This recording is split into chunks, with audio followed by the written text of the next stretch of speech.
ಮೂರನೇ ದಿನಕ್ಕೆ ಕಾಲಿಟ್ಟ ಮೈಸೂರು ಚಲೋ ಪಾದಯಾತ್ರೆ. ನಿನ್ನೆ ಚನ್ನಪಟ್ಟಣದ ಕೆಂಗಲ್ನಲ್ಲಿ ಮೈತ್ರಿ ನಾಯಕರು ವಾಸ್ತವ್ಯವನ್ನು ಹೂಡಿದ್ರು.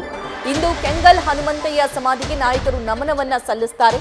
ಕೆಂಗಲ್ನಿಂದ ಆರಂಭವಾಗುವ ನಡಿಗೆ ನೆಡಘಟ್ಟವರೆಗೆ ಅಂತ್ಯವಾಗುತ್ತೆ. 20 ಕಿಲೋಮೀಟರ್ ವರೆಗೂ ಕೂಡ ಈ ಪಾದಯಾತ್ರೆ ನಡೆಯುತ್ತೆ. ಇನ್ನು ತಂದೆ ನಿಧನವಾಗಿರುವ ಕಾರಣ ಸಿಪಿವೈ ಈ ಪಾದಯಾತ್ರೆಯಲ್ಲಿ ಭಾಗಿಯಾಗಿರಲಿಲ್ಲ, ಕಾಣಿಸಿಕೊಂಡಿರಲಿಲ್ಲ. ಪಾದಯಾತ್ರೆ ಆರಂಭವಾದಾಗಿನಿಂದಲೂ ಕೂಡ ಸಿಪಿವೈ ಅದರಲ್ಲಿ ಉಪಸ್ಥಿತರಿರಲಿಲ್ಲ. ಆದರೆ ಇವತ್ತಿನ ಪಾದಯಾತ್ರೆಗಾದ್ರೂ ಅಟ್ಲೀಸ್ಟ್ ಬರ್ತಾರಾ ಸಿಪಿ ಯೋಗೇಶ್ವರ್ ಅನ್ನೋ ಕುತೂಹಲ ಇದೆ. ಈ ಬಗ್ಗೆ ಮತ್ತಷ್ಟು ಲೈವ್ ಡೀಟೇಲ್ಸ್ ನಮ್ಮ ಸೀನಿಯರ್ ಪೊಲಿಟಿಕಲ್ ಕರೆಸ್ಪಾಂಡೆಂಟ್ ಮಂಜುನಾಥ್ ನೀಡ್ತಾರೆ. ಅವರೂ ಕೂಡ ಈ ಪಾದಯಾತ್ರೆಯಲ್ಲಿದ್ದಾರೆ. ಅಲ್ಲಿನ ಕ್ಷಣದ ಮಾಹಿತಿಯನ್ನು ಕೂಡ ನೀಡ್ತಾ ಇದ್ದಾರೆ. ಮಂಜುನಾಥ್, ಇವತ್ತಿನ ಪಾದಯಾತ್ರೆಯ ಡೀಟೇಲ್ಸ್ ನೀಡ್ತಾ ಹೋಗೋದಾದ್ರೆ, ಇನ್ನು ಸಿಪಿಐ ಇಷ್ಟು ದಿನ ಕಾಣಿಸ್ಕೊಂಡಿರ್ಲಿಲ್ಲ, ಅವರ ಭಾಗದಲ್ಲೇ ಪಾದಯಾತ್ರೆ ಹಾದು ಹೋಗ್ತಿದೆ. ಸೊ ಇವತ್ತೇನಾದ್ರೂ ಕಾಣಿಸ್ಕೊಳ್ತಾರಾ ಅಂತ?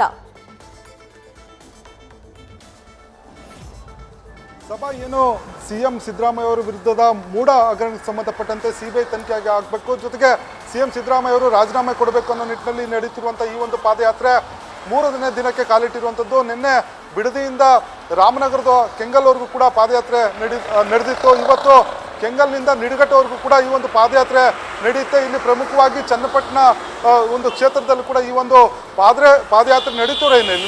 ಇಲ್ಲಿ ಸಿಪಿ ಯೋಗೇಶ್ವರ್ ಅವರು ಕೂಡ ಬರ್ತಾರಾ ಇಲ್ವಾ ಅನ್ನೋದ್ರ ಬಗ್ಗೆ ಸಾಕಷ್ಟು ಚರ್ಚೆ ಆಗ್ತಿದೆ. ಯಾಕಂದರೆ ಕಳೆದ 2 ದಿನಗಳಿಂದ ಕೂಡ ಸಿಪಿ ಯೋಗೇಶ್ವರ್ ಅವರು ಎಲ್ಲೂ ಕೂಡ ಕಾಣಿಸ್ಕೊಂಡಿಲ್ಲ. ಜೊತೆಗೆ ಈ ಒಂದು ಏನು ಚನ್ನಪಟ್ಟಣದಲ್ಲಿ ಇವತ್ತು ಪಾದಯಾತ್ರೆ ಹೋಗ್ತಿರುವ ಹಿನ್ನೆಲೆಯಲ್ಲಿ ಅವರನ್ನು ಬರ್ತಾರಾ ಇಲ್ವಾ ಅನ್ನೋದ್ರ ಬಗ್ಗೆ ಚರ್ಚೆ ಆಗ್ತಿತ್ತು. ಆದರೆ ನಮಗೆ ಲಭ್ಯ ಆಗಿರುವಂಥ ಮಾಹಿತಿ ಪ್ರಕಾರ ನಿನ್ನೆ ತಡರಾತ್ರಿ ಮಾಜಿ DCM ಆಗಿರುವಂಥ ಅಶ್ವಥ್ ನಾರಾಯಣ್ ಜೊತೆಗೆ ಮಾಜಿ ಏನು ಮುಖ್ಯಮಂತ್ರಿ ಆಗಿರುವಂಥ ಬಸವರಾಜ ಬೊಮ್ಮಾಯಿ ಅವರು ಏನು ಸಿಪಿ ಯೋಗೇಶ್ವರನ್ನು ಸಂಪರ್ಕ ಮಾಡಿ ಜೊತೆಗೆ ಮಾತುಕತೆಯನ್ನು ಮಾಡಿದ್ದಾರೆ ಅನ್ನೋ ಒಂದು ಮಾಹಿತಿ ಲಭ್ಯ ಆಗಿರುವಂಥದ್ದು. ಆ ಮುಖಾಂತರ ಒಂದು ಸ್ಪಷ್ಟವಾಗಿ ಸಿಪಿ ಯೋಗೇಶ್ವರ್ ಅವರು ಬರ್ತಾರೆ ಅನ್ನೋ ಒಂದು ಮಾಹಿತಿ ಲಭ್ಯ ಆಗಿದೆ. ಯಾಕಂದರೆ ಅವರು ಇಲ್ಲಿವರೆಗೂ ಕೂಡ BJP ನಾಯಕರಾಗಿರಲಿ ಅಥವಾ JDS ನಾಯಕರು ಅವ್ರನ್ನ ಸಂಪರ್ಕ ಮಾಡಿ ಬೆಂಬಲ ನೀಡುವಂತೆ ಕೋರಲಿರಲಿಲ್ಲ. ಹಾಗಾಗಿ ಅವರು ಅಸಮಾಧಾನಗೊಂಡಿದ್ದರು. ಜೊತೆಗೆ ಈ ಒಂದು ಪಾದಯಾತ್ರೆಗೆ ಬೆಂಬಲವನ್ನು ಕೂಡ ಕೊಟ್ಟಿರಲಿಲ್ಲ. ಹಾಗಾಗಿ ರಾತ್ರಿ ನಡೆದಿರುವಂಥ ಒಂದು ಸಂಧಾನ ಸಭೆಯಲ್ಲಿ ಅವರನ್ನು ಮನವೊಲಿಸುವಂಥ ಪ್ರಯತ್ನ ಆಗಿದೆ ಅನ್ನೋ ಒಂದು ಮಾಹಿತಿ ಈಗ ಲಭ್ಯ ಆಗಿರುವಂಥದ್ದು. ಇವತ್ತು ಅವರು ಕೂಡ ಈ ಒಂದು ಪಾದಯಾತ್ರೆಯಲ್ಲಿ ಹೆಜ್ಜೆ ಹಾಕುವ ಸಾಧ್ಯತೆಗಳೇ ಹೆಚ್ಚಿದೆ ಅನ್ನೋ ಒಂದು ಮಾಹಿತಿ ಲಭ್ಯ ಆಗಿರುವಂಥದ್ದು.